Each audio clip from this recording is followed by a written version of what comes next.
Hello friends, good morning. Welcome to our ready exam YouTube channel. जैसा आप सभी लोग जानते हैं कि आज होली का पर्व है, तो इस वजह से मैं सबसे पहले आपको होली की ढेर सारी शुभकामनाएं देना चाहता हूं। आज का जो हमारा टॉपिक है रीजनिंग का, वो है, आप देख रहे होंगे, इंग्लिश अल्फ़ाबेट यानी कि अंग्रेजी वर्णमाला। तो इस अंग्रेजी वर्णमाला में आज हम बहुत सारी चीज़ें जानेंगे जो आपके एग्जाम से संबंधित प्रश्न पूछे जाते हैं। जैसे आपका अंग्रेजी वर्णमाला का जो क्रम होता है वो आपको किस तरीके से याद करना है, उसके जो आंकिक मान होते हैं वो आप कैसे याद रख सकते हैं, एक तो ये जानेंगे। इसके बाद उनका जो अपोजिट्स होता है वो याद करने में काफ़ी समस्या होती है, तो उसको हम ट्रिक वाइज भी जान लेंगे। और इसके बाद प्रथम अर्थांश क्या होता है, द्वितीय अर्थांश क्या होता है, और इसके बाद क्या अक्षर का जो बायां और दायां है वो किस तरीके से होता है। जैसे प्रश्न में आता है बी के दाएं या बी से दाएं या इसके बाएं ओर या इसके दाएं ओर, तो आप उसको किस तरीके से समझें ताकि आप आसान भाषा में उस प्रश्न को हल कर सकें, वो भी आप ट्रिक के साथ। तो आज का जो हमारा ये वीडियो है, इस पर हम पूरा इंग्लिश अल्फ़ाबेट का जो कॉन्सेप्ट है उसके बारे में यहाँ पर आपको जानकारी देंगे, ताकि आप आने वाले जो आपके प्रतियोगी परीक्षाओं में प्रश्न हैं उनको आप आसानी से समझ सकें और ज़्यादा से ज़्यादा अंक अर्जित कर सकें। तो यहाँ पर हम वीडियो को स्टार्ट करते हैं और इंग्लिश अल्फ़ाबेट के बारे में आपको जानकारी देते हैं। जो इंग्लिश अल्फ़ाबेट है, आप सभी जानते हैं इंग्लिश अल्फ़ाबेट की संख्या जो होती है वो टोटल आपकी 26 होती है। अब ये जो 26 होते हैं ये आपका ए से जेड तक ही होता है, और इस 26 अक्षर में से आपके कुछ होते हैं आपके वावेल और कुछ होते हैं आपके कॉन्सोनेंट। तो जो वावेल होते हैं वो आपके 5 होते हैं और जो कॉन्सोनेंट होते हैं वो आपके 21 होते हैं। तभी इन दोनों को मिला करके अक्षर आपके क्या हो जाते हैं, 26 बन जाते हैं। अब इसके बाद ये जो अक्षर हैं, ये प्रश्न पर एग्जाम पे नहीं पूछा जाता है, आपकी जानकारी के लिए है कि इंग्लिश अल्फ़ाबेट तो आपका नंबर में 26 होता है और इसमें वॉवेल और कॉन्सोनेंट होता है। लेकिन जो आपका प्रश्न होता है वो अंग्रेजी के वर्णमाला से होता है, या इंग्लिश अल्फ़ाबेट से हम कह लें। तो ये जो आपके अक्षर हैं यानी कि जो अंग्रेजी वर्णमाला के आपके लेटर हैं, तो इस लेटर को आपको ये समझना है कि जैसे आपका ए है, फिर यहाँ पर आपका बी, सी, डी, फिर आपका ई, और ये एफ, जी, एच, आई, इसके बाद आपका जे, के, एल, फिर एम, एन, ओ, पी, फिर ये आपका Q, R, S, T, U, V, ये आपका डब्ल्यू, एक्स, वाई, और ये आपका यहाँ पर जेड। तो ये आपका टोटल जो है नंबर में कितना है, 26 है। अब यहाँ पर इसके जो आंकिक मान हैं उनसे संबंधित प्रश्न आते हैं। अगर आपको इसके आंकिक मान याद हो जाएंगे तो जो रीजनिंग का आपका कोडिंग डिकोडिंग है, या आपका रीजनिंग का इंग्लिश अल्फ़ाबेट का सीरीज का क्वेश्चन है, आप या मिक्स नंबर का और अल्फ़ाबेट सीरीज का क्वेश्चन है, तो आप उसे बहुत आसानी से कर सकते हैं। तो बात ये आती है कि हम इसके आंकिक मान कैसे याद रखें। आंकिक मान क्या होता है वो बताएं। जैसे आपका ए, बी, सी, डी, तो यहाँ पर आपका जो डी है वो 1 2 3 4, यानी कि जो डी है वो 4 नंबर पर है। इसके बाद अब जी कौन सा नंबर पर आएगा या एन कौन सा नंबर पर आएगा, यानी कि इनकी जो एक्चुअल पोजीशन है उसे हम क्या बोलते हैं, आंकिक मान। ये जिस मान पर रखे हुए हैं, जैसे टी है, टी आपका किस नंबर पर आएगा, अगर हम इसको पूरा काउंट करके देखेंगे तो ये आपका 20 नंबर पर आएगा। तो इस तरीके आपको क्या करना है, ये याद होना चाहिए। तभी आपका जब कोई प्रश्न दिया होगा कोडिंग और डिकोडिंग का या अल्फ़ाबेट नंबर सीरीज का या अल्फ़ाबेट सीरीज का, तो आप क्या कर सकते हैं, उसे बहुत ही आसान भाषा में नंबर लिख करके उसके देख सकते हैं कि नंबर घट रहा है कि नंबर बढ़ रहा है कि कोई मल्टीप्लाई हो रहा है, तो आपको आसान हो जाएगा। तो इसमें आप ये समझिए कि हम इसको कैसे याद रखें। जैसे आप जानते हैं कि जो आपका 1 है वो आपको पता है कि ये जो ए है वो 1 ही नंबर पर है, बी आपका 2 नंबर पर, ये आपका 3 नंबर पर, और ये आपका यहाँ पर 4 नंबर पर। सामान्यतः आपको डी तक का याद ही होगा, कोई दिक्कत नहीं है। हो सकता है आपको ई तक वही याद हो, या हो सकता है आपको पूरा याद हो। लेकिन जिस तरीके से आपको ट्रिक वाइज हम बता रहे हैं, तो आपको इससे बहुत सारे लेटर्स तैयार हो जाएंगे, और कुछ लेटर्स आपको क्या करना पड़ेगा, अपने आप याद ही करना पड़ेगा। उसका कोई वो नहीं है, कुछ चीज़ें आपको याद करनी पड़ेंगी और कुछ चीज़ें क्या हो जाएगा, आसानी से आपको हमेशा के लिए याद। जैसे आपका ई, तो ई आपका 5 नंबर पर होता है, तो ई को अगर हम इवनिंग मान लें, क्या मान लें, इवनिंग, तो जो इवनिंग होता है वो आपका शाम को 5 बजे ही होता है, तो ई को हम क्या मानते हैं, 5 नंबर पर। और एक्चुअली ये पोजीशन ई का 5 नंबर पर भी होता है। तो ई जब भी आपको दिखाई दे तो ई को आप समझिएगा इवनिंग, और जो इवनिंग है वो शाम को 5 बजे, और ई आपका 5, तो आप ई को 5 नंबर पर याद रख सकते हैं। अच्छा, इसके बाद यहाँ पर जो आपका एफ है, तो एफ आता है आपका 6 नंबर पर। तो इसे आप कैसे याद रख सकते हैं? इसका एक तरीका ये होता है कि इसके एक दो तरीके आप देख लीजिए। जैसे मान लीजिए आपका एफ है, ये एफ आपको ऐसे दिखाई दे रहा है, समझ रहे हैं ना? तो इस एफ को आप क्या करिए, ऐसे करके ऐसे जोड़ दीजिए, और जोड़ के फिर इसको घुमा दीजिए। जब आप इसको घुमा देंगे तो ये आपकी 6 की आकृति है, इसको आप पकड़ के ऐसे घुमा दीजिए तो ये 6 आकृति का आ जाएगा। तो जैसे ही आपको आपका एफ दिखाई दे, इसको जोड़ दीजिए और घुमा दीजिए तो आपका 6 हो जाएगा। एक तो ये है।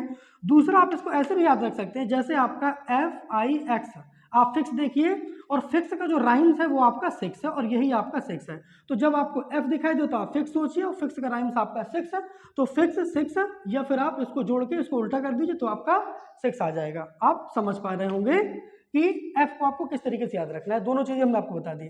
अब यहाँ पर जी को अगर आपको याद करना है, तो जो जी है, जी की जो आपका ये शेप दिखाई दे रहे हैं, ये जी आप किस तरीके से बनता है। लेकिन अगर आप इस जी का ये आप यहाँ से साफ कर दें तो ये आपका क्या बन जाएगा, ये आपको 7 दिखाई दे रहा होगा। तो जी की वैल्यू क्या हो जाएगी, ये इस तरीके से आप 7 इसको देख सकते हैं। तो ये आपका जी का 7 हो जाएगा, ये भी आपको हो गया। अब इसके बाद यहाँ पर आता है एच। अब जो एच है वो आपकी ऐसे करके बनता है, तो आप इसको ऐसे मिला दीजिए, आप इसको ऐसे मिला दीजिए, तो ये लाइक एच इसके जैसे आपका 8 के जैसे दिखाई देगा। तो हम एच को क्या मान लेंगे, 8 मान लेंगे। फिर से एक बार यहाँ पर समझ लीजिए, जो एच है इसको आप जोड़ देंगे और यहाँ पर क्या कर लेंगे, नीचे से भी जोड़ देंगे, तो आपका 8 के जैसे दिखाई देने लगे, तो एच आपका 8 हो गया। अब यहाँ पर जो आई है वो आपका आगे कौन से नंबर पर आएगा, 9 नंबर पर आएगा। तो आप जानते हैं इंग्लिश मीडियम वाली आई आपकी ऐसी बनती है, या कर्सिव राइटिंग वाली जो आई बनती है वो आपकी ऐसी बनती है, जो बिल्कुल आपकी 9 के जैसे ही दिखाई देती है। तो आई आपको जब भी दिखाई दे तो उसको कर्सिव राइटिंग में सोचना है, और फिर आपको किस में जाना है, आपको 9 में चले जाना है, क्योंकि वो 9 के जैसे दिखाई देगी। इसके बाद जे, जे 9 के बाद जब आप आई के बाद आएंगे तो जे आपका क्या होता है, ये आपका 10 नंबर पर होता है। इसके बाद के जो है, कि आपका इस आकृति के ऐसे करके बना हुआ है। तो आप यहाँ पर गौर करके देख रहे हैं कि ये जो एक डंडा दिखाई दे रहा है ये वाला, इसको आप ऐसे रखिए, और ये जो ऐसे करके मुड़ा हुआ है इसको आप सीधा कर दीजिए, तो के आपका किस पे हो जाएगा, 11 नंबर पर हो जाएगा। तो आप यहाँ तक समझ चुके हैं। एक बार फिर से आपका 4 तक सभी को याद था। ई आपका इवनिंग है, एफ आप इसको जोड़कर, या आप इसको जोड़ेंगे उल्टा कर देंगे, या एफ का आप फिक्स मानिए, फिर फिक्स कर लीजिए तो हो जाएगा।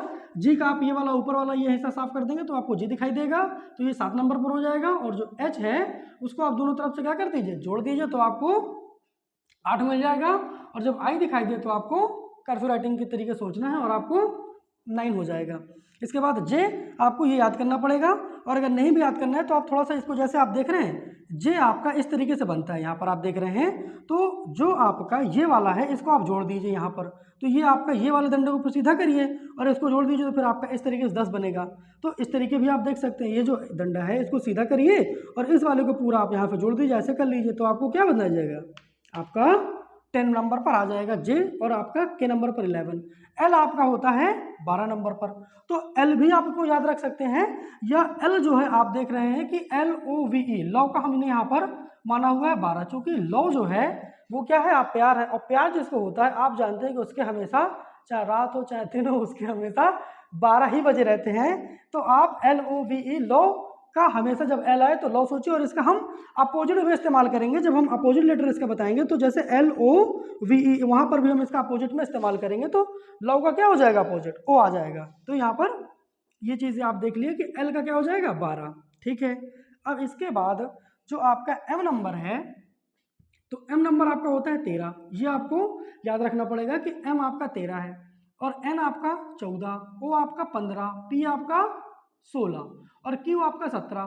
तो ये जो क्यू है, क्योंकि यहाँ से आप लगातार याद कर रहे हैं, तो ये आपका क्या है, क्यू आपका 17 नंबर पर है। तो आप थोड़ा सा इसका हिंट ये ले सकते हैं कि ये जो क्यू आपका इस तरीके से बन रहा है, यहाँ पर हम क्यू ऐसे बनाते हैं, तो ये जो क्यू आप ऐसे बना रहे हैं इसको थोड़ा सा ऐसे जोड़िए, और यहाँ पर एक अपने आप मानिए, तो ये आपका क्यू कितने नंबर पर आ जाएगा, ये आपका 17 नंबर पर आ जाएगा। तो आप इसे आसानी से समझ सकते हैं।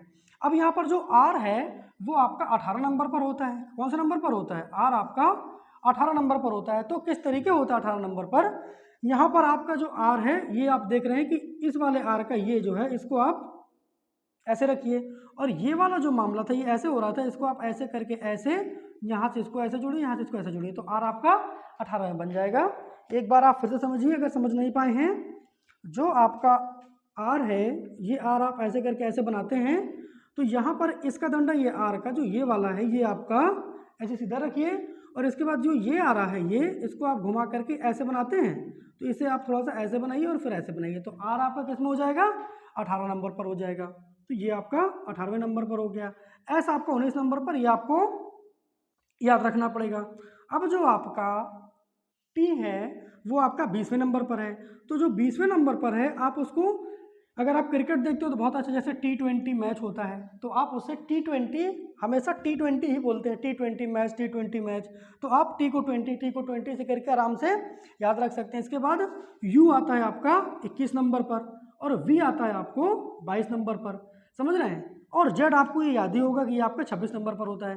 तो केवल आपका 20 के बाद 1 2 3 4 5 अक्षर, और यहाँ पर आपका J का मान लीजिए या ये मान लीजिए, तो NOP ये, तो इस तरीके से आपको केवल और केवल 7-8 अक्षर ही याद करने पड़ेंगे, और बाकी आप ट्रिक के माध्यम से याद कर लेंगे। W का होता है आपका 23, और X का होता है आपका 24, Y का होता है 25, और Z का होता है 26।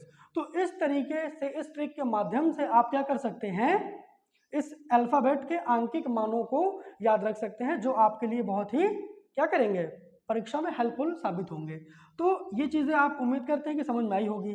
अब इसके बाद हम इस पर देखेंगे कि यहाँ पर जो इनका क्रम है वो कैसा होता है। तो आइए हम इनका क्रम देखते हैं।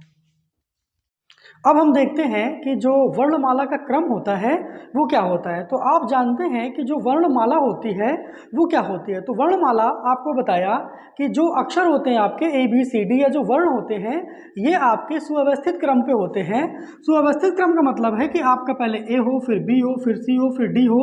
इस तरीके से अगर आपका A से Z तक लिखा हुआ है तो हम उसे क्या कहेंगे, वर्णमाला कहेंगे। वर्णमाला क्या है कि अक्षरों के सुव्यवस्थित क्रम को हम वर्णमाला कहते हैं, यानी कि उसका जो क्रम लिखा हो। लेकिन ये जो क्रम है ये तो वर्णमाला है। अब हमें जो अंग्रेजी जो रीजनिंग में हमें पढ़ना है, इंग्लिश अल्फ़ाबेट या अंग्रेजी वर्णमाला, उसमें आपका उससे संबंधित जो प्रश्न पूछा जाता है वो दो प्रकार से होता है कि हम अंग्रेजी वर्णमाला के क्रम को क्या कर दें, विपरीत क्रम में लिख दें, और अगर अंग्रेजी वर्णमाला के विपरीत क्रम में जो हम लिखते हैं तब उसका क्रम क्या हो जाता है। तो आप जानते हैं तो वर्णमाला का सीधा क्रम है, क्यों, क्योंकि आप ABCD इस तरीके से सीधे सीधे लिख रहे हैं, तो ये आपका कौन सा क्रम हो गया, सीधा क्रम हो गया। तो हम यहाँ पर देखेंगे कि जो वर्णमाला का क्रम है वो आपका दो तरीके से होता है। वर्णमाला का जो क्रम है वो आपका दो तरीके का होता है, एक होता है आपका सीधा और एक होता है आपका विपरीत। कौन सा होता है, विपरीत।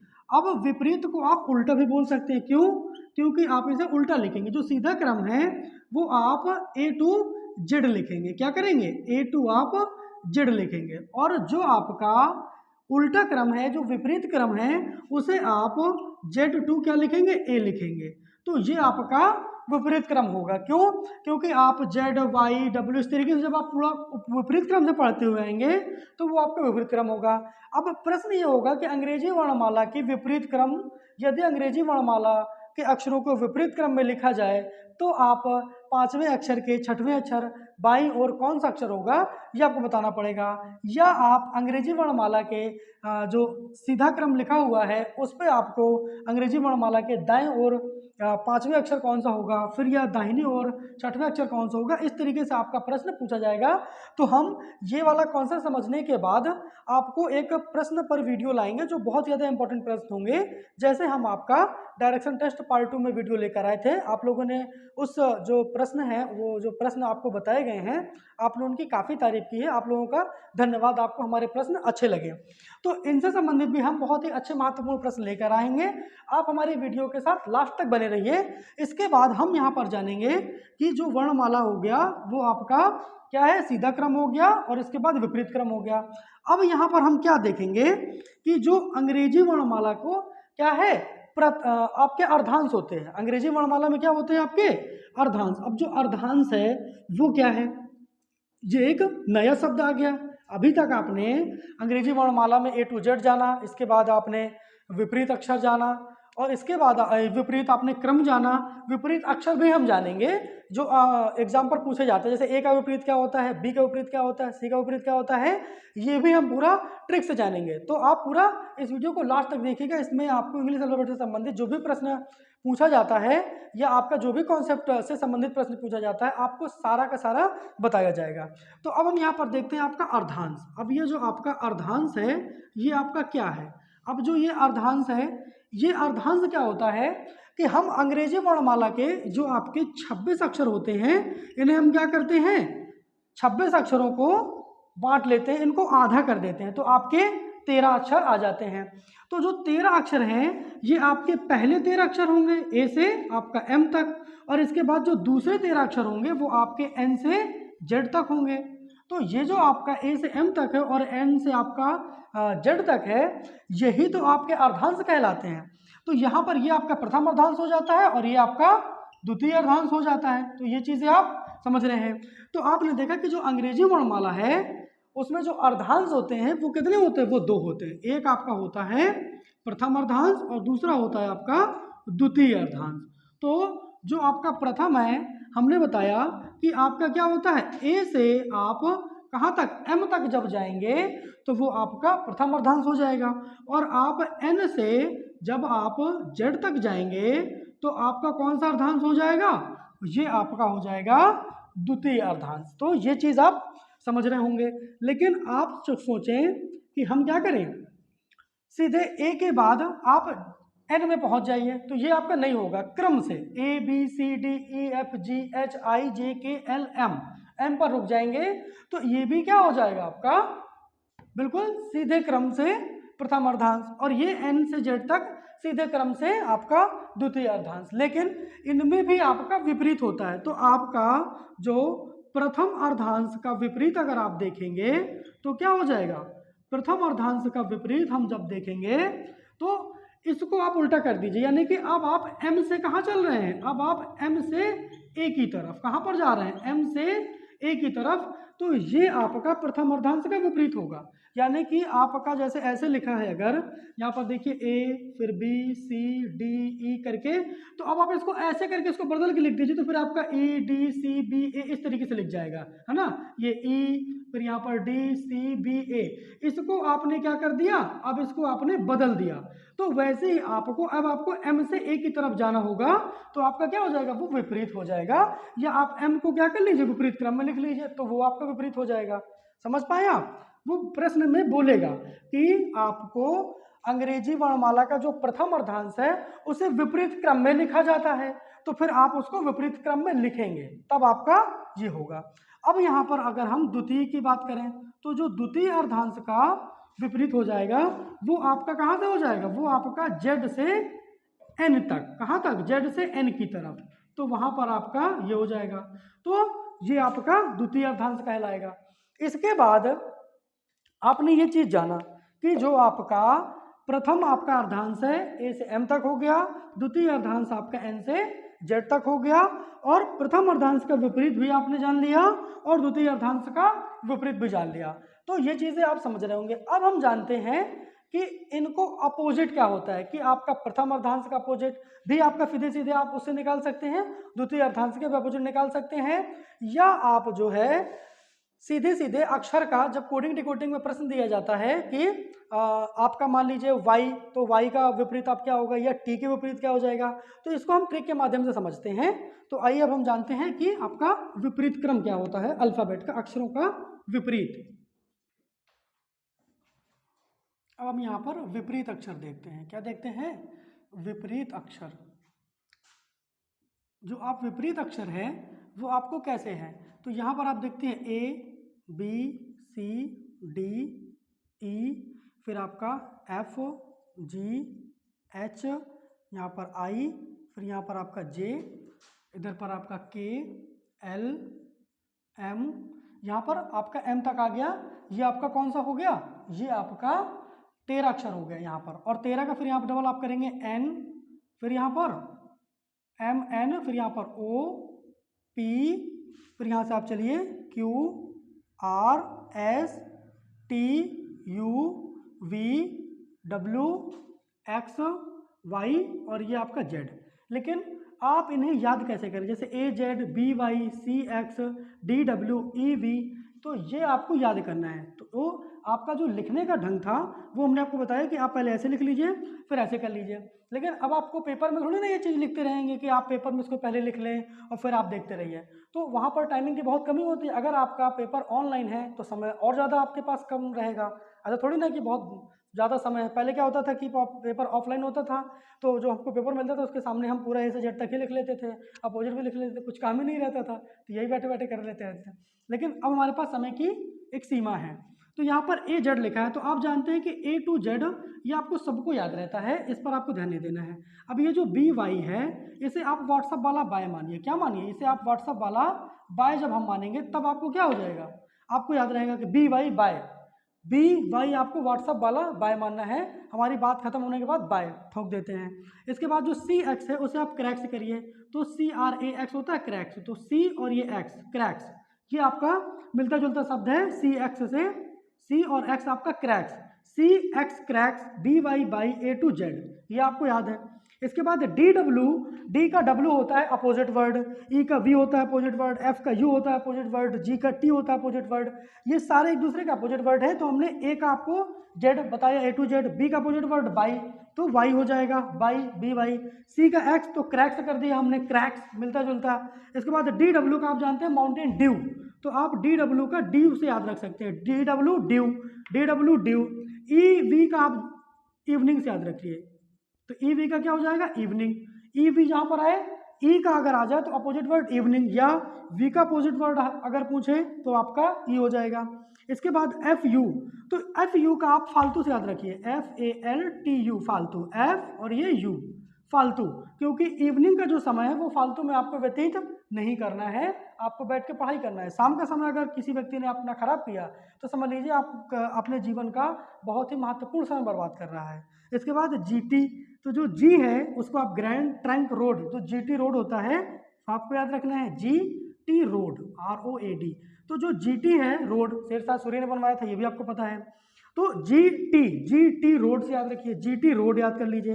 एच एस आपका high school, H S G T road पे चलेंगे हाई स्कूल करने के बाद तब ठीक रहेगा। तो एच आई आपका हाई और ये स्कूल, तो यहाँ पर आपका एच एस के क्या हो गया एच और ये एस, एच से आपका हाई और एस से आपका स्कूल हाई स्कूल। और हाई स्कूल के बाद हम क्या करेंगे इंटर कर लेते हैं, कोई दिक्कत नहीं है। तो I N T E R, तो I N T E R, I और ये आर क्या हो गया आई और ये आर, तो I N T E R क्या हो गया inter, I N T E R inter. और जब हमारा हाई स्कूल हो गया इंटर हो गया, अब इसके बाद हम क्या करेंगे, इंटर के बाद शादी कर लेते हैं। किससे शादी कर लेते हैं, जंगल क्यून से शादी कर लेते हैं, J U N G L E, जंगल क्यून। तो ये जो आपका जे से जंगल और क्यू से आपका क्वीन, जंगल क्वीन से शादी करने का मजा ही एक अलग है। अब इसके बाद जंगल क्वीन से शादी करने गए तो वहां पर कौन मिल रहा है आपको, वो शादी नहीं होने दे रहा, हमारा तो मन है ये कर लें। तो केपी, केपी मतलब आपको कटप्पा मिल जाता है, वहां पर कौन मिल जाता है कटप्पा, तो आप कटप्पा, तो ये आपको कटप्पा तो यहाँ पर मिल रहा है। अब वो कह रहा है नहीं पहले मुझे छुट्टी दो तब मैं क्या करूँगा, शादी होने दूंगा नहीं तो नहीं होने दूंगा। अब उसको छुट्टी नहीं मिल रही है तो आपका ये हो गया। तो अब वो शादी नहीं होने दे रहा तो वो क्या कर रहा है, अब वो क्या कर रहा है एक चक्कर चला रहा है, यानी कि लॉ का चक्कर चला रहा है, L O V E law. तो एल ओ वी ई आपका लॉ, ये आपका ओ एल ओ, ये दोनों चीज़ें इससे आप याद रख सकते हैं। इसके बाद ये जो एम है मैन, इसको आप मैन भी कर लीजिए, चाहे तो आप एम एन भी रहने दीजिए, मन भी कर लीजिए, क्योंकि जब आपका लॉ हो रहा है तो अगले व्यक्ति का मन भी तो होना चाहिए कि आप ऐसे कर लेंगे। अगर मन होगा तभी तो लॉ होगा, और दोनों का मन होना चाहिए। तो ये आपको एक कहानी की तरह हमने समझाया, एक बार फिर से आपको रिपीट करते हैं। ए टू जेड आपको आसानी से याद है, ए टू जेड नहीं करना, बी वाई आपका बाय हो जाएगा व्हाट्सअप वाला।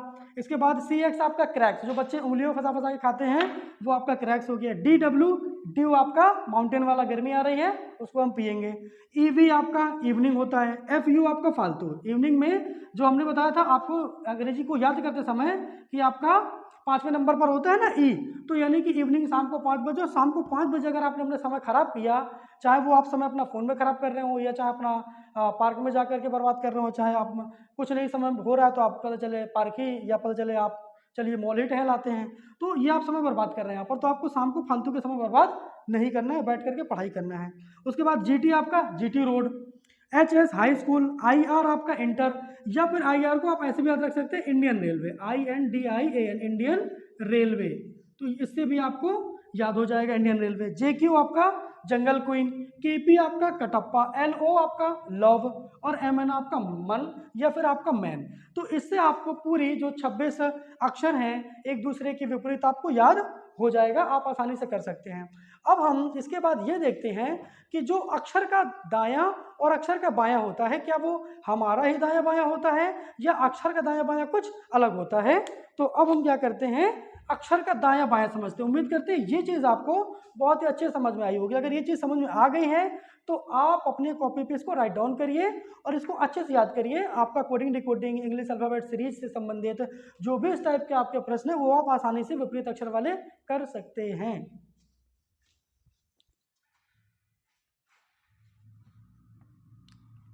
अब यहाँ पर देखते हैं अक्षर का बायां और दायां। तो अक्षर का बायां और दायां क्या होता है, तो आप देख रहे हैं यहाँ पर अक्षर का बायां और दायां, अक्षर का बायां और दायां। तो आप इसको देखिए यहाँ पर A B C और ये आपका D E, तो ये सारे आपके अक्षर लिख गए। तो अगर आपके अक्षर का आएगा बायां तो आप जान रहे हैं ये आपका दायां है, तो ये यहाँ पर आपका दायां हो जाएगा। ये क्या हो जाएगा आपका दायां, ये आपका दायां है, और ये आपका इधर पर क्या है बायां है। तो ये आप याद रखिए। इसको कैसे याद रख सकते हैं कि आपका इसी तरफ दायां होता है कि इसी तरफ बायां होता है। तो आप तो जब इसके सामने होंगे तो ये आपका राइट हैंड है, तो मतलब आपका दायां हैंड, और ये आपका क्या हो गएगा बायां हाथ, तो आपका बायां तरफ हो गया लेफ्ट हैंड। लेकिन आपको अभी भी अगर याद नहीं रहता है तो आप इसको कैसे याद रखिए। इसको याद रखने के लिए आपका एक मान लीजिए ट्रिक है BANDA, हम क्या हैं बांदा में रहते हैं, तो BA आपका क्या हो गया बायां और DA आपका क्या हो गया दायां। तो ये आप यहाँ से इसको ऐसे याद रख सकते हैं। ये आपका B फॉर क्या है बायां और ये आपका D फॉर यहाँ से हो जाएगा आपका दायां। तो आप ऐसा कर सकते हैं, ये आपको आसानी से याद रहेगा। अब इसके बाद प्रश्न ये होगा कि आपका अक्षर सी है। अब अक्षर सी है तो अक्षर सी का दायां या अक्षर सी का ठीक दायां, अक्षर बी का ठीक। तो आप यहाँ पर ये देख रहे हैं कि ये जो आपका अक्षर है, तो इस अक्षर की अगर हम बात करें तो इस अक्षर के दाईं ये आपका दायां है, यहाँ पर ये दायां है, और ये यहाँ पर इसका क्या हो जाएगा बायां हो जाएगा। तो सी अक्षर का अगर हम ठीक बाएं की बात करेंगे तो क्या हो जाएगा आपका अक्षर बी हो जाएगा, और सी अक्षर के ठीक अगर हम दाएं अक्षर की बात करेंगे तो आपका कौन सा अक्षर हो जाएगा डी अक्षर हो जाएगा। अगर हम यहाँ पर बी अक्षर ले लें तो बी अक्षर का यहाँ पर क्या हो जाएगा ये आपका दायां हो जाएगा, और यहाँ पर इसका ये आपका बायां हो जाएगा। तो अब बी अक्षर का ठीक बायां आपका ए हो जाएगा, और बी अक्षर का ठीक दायां आपका क्या हो जाएगा सी अक्षर हो जाएगा। तो आप देख रहे होंगे कि जो हमारा बायां और दायां है अगर हम इसके सामने हो जाएं तो वही अक्षर का भी बायां और दायां है, इस पर कोई भी कंफ्यूजन नहीं होना चाहिए। लेकिन अब जब वो आपका प्रश्न पूछता है, क्या पूछता है कि आपके बाएं से, तो आप किस तरफ चलेंगे, क्या चलेंगे, यहाँ पर आपको कुछ आपके बाएं दाएं से संबंधित हम पॉइंट्स बताते हैं जिन्हें आपको याद रखना होगा। क्या करना होगा याद रखना होगा। तो ये आपके इम्पोर्टेंट्स क्या है पॉइंट्स बताते हैं, इम्पोर्टेंट्स पॉइंट्स आपको याद रखनेंगे, तो उससे आपको क्या होगी पेपर में आसानी रहेगी। जैसे वो कह देगा कि आपके बाएं से, कहाँ से आपके बाएं से, तो आपके बाएं से का मतलब होगा कि आप अपने बाईं ओर से चलिए। बाईं ओर से चलने का मतलब है कि आप कहाँ पे चल रहे हैं, आप चल रहे हैं ए से जेड की तरफ चल रहे हैं। अगर वो कह दे आपके दाएं से तो आपके दाएं से, कहाँ से आपके दाएं से, तो आपके दाएं से आपका पूरा ABCD जेड तक लिखा है, तो दाएं से चलने कह रहा है कि तो आप जेड से किस तरफ की ओर चलेंगे ए की ओर चलेंगे। तो यहाँ पर हो जाएगा जेड से आप ए की तरफ चल रहे हैं, जेड से ए की तरफ, यहाँ पर आपको याद रहेगा जेड से ए की तरफ और यहाँ पर ए से जेड की तरफ, तो ये आपको याद रहेगा। अब आपका अगर पूछे कि बाईं ओर तो आप कहाँ जाएंगे, फिर आपसे पूछेगा कि दाईं ओर, तो बाईं ओर जब आपका कहेगा तब आप क्या करेंगे, यहाँ पर आपका एक पॉइंट हो जाएगा बाईं ओर, तो बाईं ओर, तो बाईं ओर आपका अक्षर ABCD लिखा है, पूरी ABCD है आपकी मानिए, तो बाईं ओर, तो बाईं ओर आपका चलना है तो आपका बायां ये है, इस तरफ आपका बाईं ओर होगा। यहाँ पर बाईं ओर से नहीं कह रहा है, वहाँ पर प्रश्न होगा। तो यहाँ पर आप चलेंगे जेड से ए की तरफ। कहाँ? जेड से ए की तरफ। तो आपको याद रहेगा जेड से ए की तरफ कहाँ? बाईं ओर अगर वहाँ पर शब्द आता है तो आपका जेड से ए की तरफ। फिर आपका शब्द होगा दाईं ओर। कहाँ होगा? दाईं ओर। तो जो दाईं ओर होगा वो आपका, अब दाईं ओर आपको चलना है, ये आपका दाहिना है, इस दाईं ओर चल रहे हैं तो आप ए से कहाँ चल रहे हैं? जेड की तरफ। ए से जेड की तरफ, तो आपका बाईं ओर हो जाएगा, ये हो जाएगा। अब इसके बाद आपसे कहेगा के बाएं या आपका दाएं। यहाँ पर आपके जो लाइन होगी प्रश्न में, के बाएं या आपका दाएं। तो अगर आपको ये लाइन मिलती है के बाएं या दाएं, तो आप क्या करिए, के बाएं या आपका दाएं होता है तो मूल अक्षर को आप छोड़ दीजिए। अगर वो कह रहा है सी के दाएं, तो सी के दाएं का मतलब है अब आपको सी अक्षर नहीं लेना है, या डी के दाएं है तो आपको वो अक्षर नहीं लेना है, उसके आपको बाईं ओर या दाईं ओर आपको जाना है। तो मूल अक्षर को आप उसको छोड़ दीजिए। क्या कर दीजिए? मूल अक्षर छोड़कर। तो उसको आपको क्या करना है? मूल अक्षर को छोड़ देना है। के बाएं या दाएं, जब आपका क्या लग जाए? के बाएं। अगर यहाँ पर से होता तो आपको मूल अक्षर को लेना पड़ेगा। इसके बाद यहाँ पर से दाएं, क्या हो जाएगा? से बाएं या दाएं, से बाएं या आपका दाएं। तो इसमें आपको क्या करना पड़ेगा? मूल अक्षर को लेना पड़ेगा। मूल अक्षर लेते हुए क्या हो जाएगा? मूल अक्षर लेते हुए हम इसको देखेंगे। तो ये आपका मूल अक्षर को लेते हुए हो जाएगा जब आपका से बाएं या दाएं का है। प्रश्न में इस तरीके का आएगा, आपके बाएं ओर से अंग्रेजी वर्णमाला में पांचवा अक्षर कौन सा होगा? फिर आपके दाईं ओर से अंग्रेजी वर्णमाला में आठवां अक्षर कौन सा होगा? तो आप इसको देख सकते हैं कि आपको जेड की तरफ जाना है कि आपको ए की तरफ जाना है। तो उम्मीद करते हैं ये आपको सारी चीज़ें जो हमने ट्रिक के माध्यम से और आपको आसान भाषा में समझाई, समझ में आया होगा। तो अगर यह वीडियो हमारा आपको अच्छा लगता है, हमारी बताई हुई जानकारी आपको परीक्षाओं में अच्छे नंबर दिला रही हैं, तो आप हमारी वीडियो को लाइक करिए और चैनल को सब्सक्राइब करिए, ताकि हम बहुत ही ज़्यादा मोटिवेट हों और इस तरीके की वीडियो बनाने के लिए प्रेरित हों। तो हमें बहुत ज़्यादा खुशी होगी। धन्यवाद।